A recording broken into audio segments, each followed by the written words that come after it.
Irmãos, aceitem a paz do Senhor Jesus. Esse que vos cumprimenta, o seu irmão em Cristo, Pastor Roberto. E eu quero deixar para você, nesse início de noite agora, meu Deus, meu Pai, uma mensagem do coração de Deus para o coração de vocês. Está escrito no livro de Mateus, no capítulo 16, versículo 13, que diz assim: E chegando Jesus à parte da Cesareia de Filipe, interrogou os seus discípulos, dizendo: Quem dizem os homens ser o Filho do Homem? Amados, Jesus ali reuniu os seus discípulos à parte e perguntou: Quem dizem que és o Filho do Homem? E eles disseram: uns dizem assim que o Senhor é Jeremias, outros dizem assim que o Senhor é João Batista, outros dizem que o Senhor é um dos profetas. Mas o Senhor Jesus o perguntou: E quem vocês dizem que eu sou? E eles disseram, Pedro disse: Tu és Jesus Cristo, Filho de Deus. Amados, que Jesus queria saber com isso? Qual era a intenção de Jesus perguntar aos seus discípulos o que o povo falava deles? É muito simples, amado, porque talvez você tenha uma opinião sobre certo tipo de pessoa, você tem a sua opinião sobre certo tipo de pregador, sobre certo tipo de mensagem, e alguém usado por inimigo fala ao seu ouvido alguma coisa sobre aquela pessoa que não é verdade. Aí você já muda a tendência daquilo que você acreditava que era aquela pessoa. Então o Senhor Jesus queria saber se o que o povo falava dele mudava no coração dos discípulos que ele era. Ele queria saber se o caráter dele era o que constava para os discípulos ou se o que o povo falava dele. Não deixe que o povo fale de alguém, muda a sua opinião. Observe os frutos do Espírito na vida dessa pessoa, que é o amor, que é o gozo, que é a paz, que é a longanimidade, a benignidade, a bondade, a fidelidade, a mansidão e a temperança. Se a pessoa tem esses frutos do Espírito, com certeza é um homem de Deus, com certeza ela é uma mulher de Deus. É simples observar os frutos do Espírito na vida de uma pessoa e não ir pelo que um falou, o que o outro falou. Diz a palavra de Deus no Salmo 133, acompanha aí: Ó, quão bom e quão suave é que os irmãos vivam em união. É como óleo precioso sobre a cabeça, que desce sobre a barba de Arão, e que desce a orla das suas vestes. No Salmo 133, Davi teve uma visão, como se ele visse ali o nosso irmão Arão, sacerdote, sendo ungido. E preste bem atenção nessa mensagem que diz que quando Arão foi ungido ali a sacerdote, ele recebeu um óleo precioso. E da azeitona, da oliva, você pode tirar ali vários óleos mais preciosos, só 7. Mas para ungir o sacerdote, só o primeiro óleo que era extraído ali, que era usado para a unção, era um óleo pegajoso. E aquele óleo ungia ali a pessoa, e a pessoa podia fazer assim com a cabeça, assim, e só balançar bastante a cabeça, e aquele óleo não saía da sua cabeça, a não ser escorrendo, e escorria pela barba, pelas vestes de Arão. O que era esse óleo? Um óleo pegajoso.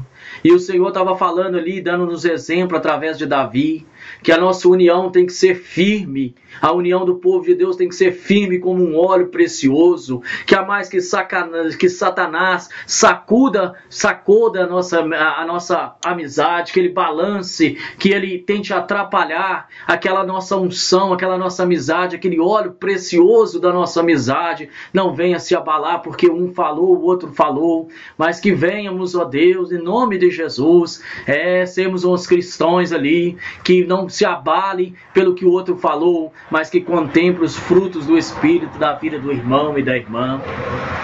Quero que você entenda que Satanás tinha uma fúria tremenda dos sacerdotes de Deus. Como Arão foi o primeiro sacerdote, ele tinha uma birra terrível de Arão. E ele decidiu então que mataria todos os sumos sacerdotes, porque a palavra do Senhor falava que o fogo sobre o altar não podia se apagar. Porque aquele fogo simbolizava que nós, os homens, as mulheres, precisavam da presença de Deus na terra. E se o sumo sacerdote deixasse aquele fogo acabar, ali mostraria que a presença de Deus não era mais necessária em nossa vida. Então, ele falou, vou matar todos os sumos sacerdotes.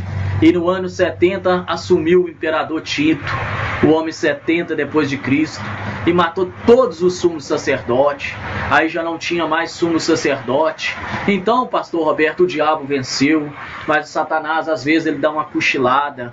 E a Bíblia fala assim que o sumo sacerdote deixaria de ser sumo sacerdote se rasgasse as suas vestes e entregasse o cajado.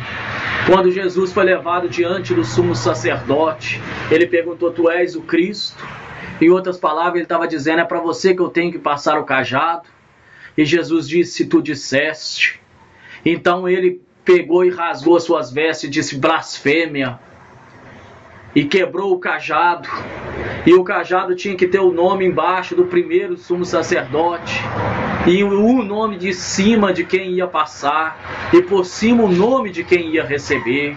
E ele quebrou aquele cajado e falou blasfêmia e rasgou as suas vestes. E no mundo espiritual Jesus disse, eu recebo. E passou ali isso no ano 30.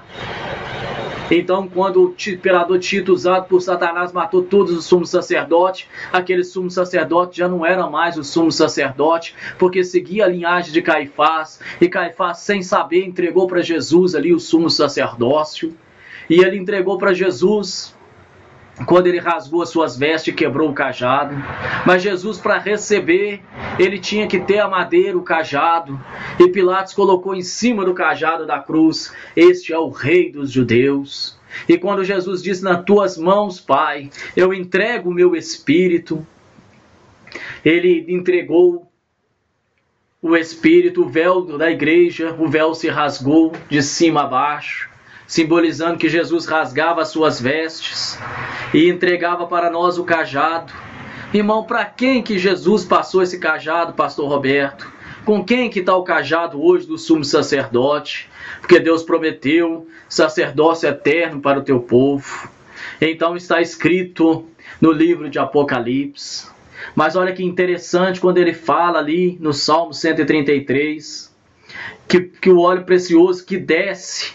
Mas se Davi teve aquela visão há 500 anos depois, ele tinha que ter falado, desceu o óleo e não desce. Mas por que desce?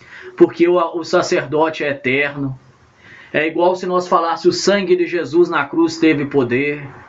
Não, o sangue de Jesus tem poder. Entenderam, meus amados? Então, Jesus ali passou o sumo sacerdote, passou o sacerdócio para a igreja. Está escrito no livro de Apocalipse, no capítulo 1 e versículo 6, que diz, e nos fez reis e sacerdotes para Deus e seu Pai. A ele seja toda glória e poder para todos sempre. Então, meu amado, por isso, meu irmão, meu amado pastor, você tem passado lutas, provações, porque o diabo é furioso com o sumo sacerdote. Ele quer matar todos, mas o Senhor mandou dizer para você que eis que ele lhe deu poder para pisar cobras e serpente. Eis que os sinais do Senhor seguirão a você, pastor de Deus. Em nome de Jesus você curará os enfermos. Em nome de Jesus você falará novas línguas. Em nome de Jesus Cristo você ressuscitará os mortos. Essa é a mensagem que Deus deixou para você, sacerdote de Jesus nessa terra. Jesus é contigo, meu pastor amado. Que Deus abençoe a todos vocês que viram esse vídeo, que ouviram essa gravação. Que essa mensagem possa impactar o teu coração. Que o teu Espírito Santo possa entrar na tua vida. Que a graça do nosso Senhor Jesus Cristo, o amor de Deus e a comunhão com o Espírito Santo seja com todos no nome de Jesus. Amém. E amém, Senhor Jesus.